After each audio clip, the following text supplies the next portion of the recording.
अथ सप्तत्रिंशोऽध्यायः। श्रीशुक उवाच। केशितु कंसप्रहितः खुरैर्महिं महाहयो निर्जरयन्मनोजवः सटावधूताभ्रविमानसङ्कुलं कुर्वन्नभो हेषितभीषिताखिलः विशालनेत्रो विकटास्य कोटरो बृहद्गलो नीलमहाम्बुदोपमः दुराशयः कंसहितं चिकीर्षुर्व्रजं सनन्दस्य जगामकम्पयन् तं त्रासयन्तं भगवान् स्वगोकुलं तद्धेषितैर्वालविघूर्णिताम्बुदम् आत्मानमाजौ मृगयन्तमग्रणीरुपाह्वयत् सव्यनदन्मृगेन्द्रवत् सतं निशाम्याभिमुखो मुखेन खं पिबन्निवाभ्यद्रवदत्यमर्षणः जघानपद्भ्यामरविन्दलोचनं दुरासदश्चण्डजवो दुरत्ययः तद्वञ्चयित्वा तमधोक्षजोरुषा प्रगृह्य दोर्भ्यां परिविध्य पादयोः सावग्नमुत्सृज्य धनुष्यतान्तरे यथोरगं तार्क्ष्यसुतो व्यवस्थितः सलब्धसंज्ञः पुनरुत्थितो रुषा व्यादाय केशीतरसा पतद्धरिं सोऽप्यस्य वक्त्रे भुजमुत्तरं स्मयन् प्रवेशयामास यथोरगं बिले दन्तानिपेतुर्भगवद्भुजस्पृशस्ते केशिनस्तप्तमयः स्पृशो यथा बाहुश्च तद्देहगतो महात्मनो यथा मयः संववृधे उपेक्षितः समेधमानेन सकृष्णबाहुना निरुद्धवायुश्चरणाश्च विक्षिपन्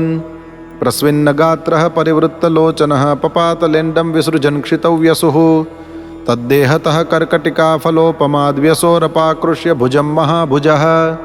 अविस्मितो यत्नहतारिरुत्स्मयैः प्रसूनवर्षैर्दिविषद्भिरीडितः देवर्षिरुपसङ्गम्य भागवतप्रवरो नृप कृष्णमक्लिष्टकर्माणं रहस्ये तदभाषत कृष्ण कृष्णा प्रमेयात्मन् योगेश जगदीश्वर वासुदेवाखिलावास सात्वतां प्रवर प्रभो त्वमात्मा सर्वभूतानामेको ज्योतिर्वैधसां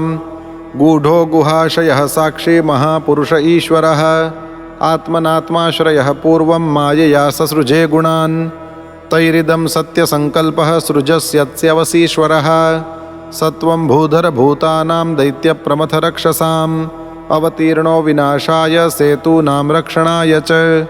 दिष्ट्या ते निहतो दैत्यो लीलयायं हयाकृतिः यस्य हेषितसन्त्रस्तास्त्यजन्त्यनिमिषादिवं चाणूरं मुष्टिकं चैव मल्लानन्यांश्च हस्तिनं कंसं च निहतं द्रक्ष्ये परश्वो हनिते विभो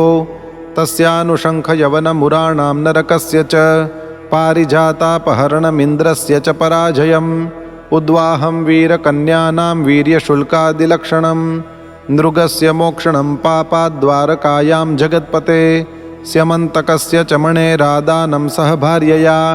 मृतपुत्रप्रदानं च ब्राह्मणस्य स्वधामतः पौण्ड्रकस्य वधं पश्चात् काशीपुर्याश्च दीपनं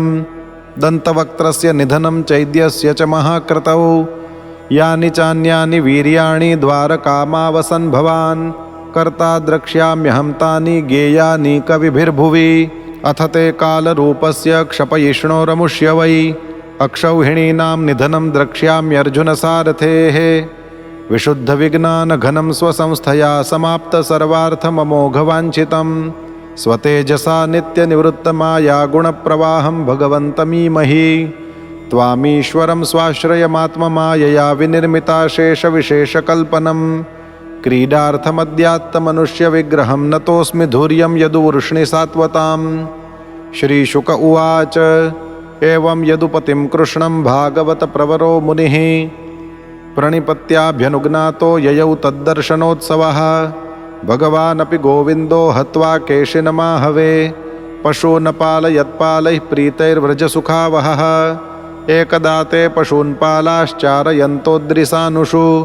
चक्रुर्नीलायनक्रीडाश्चोरपालापदेशतः तत्रासन् कतिचिच्चोराः पालाश्च कतिचिन्नृप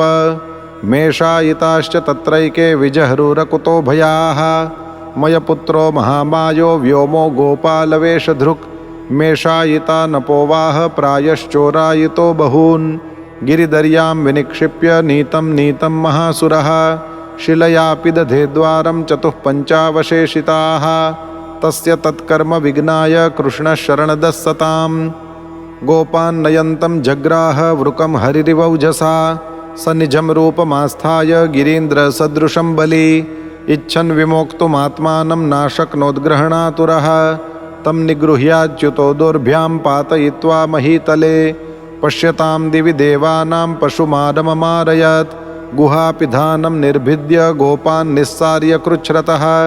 स्तूयमानः सुरैर्गोपैः प्रविवेश स्वगोकुलम् इति श्रीमद्भागवते महापुराणे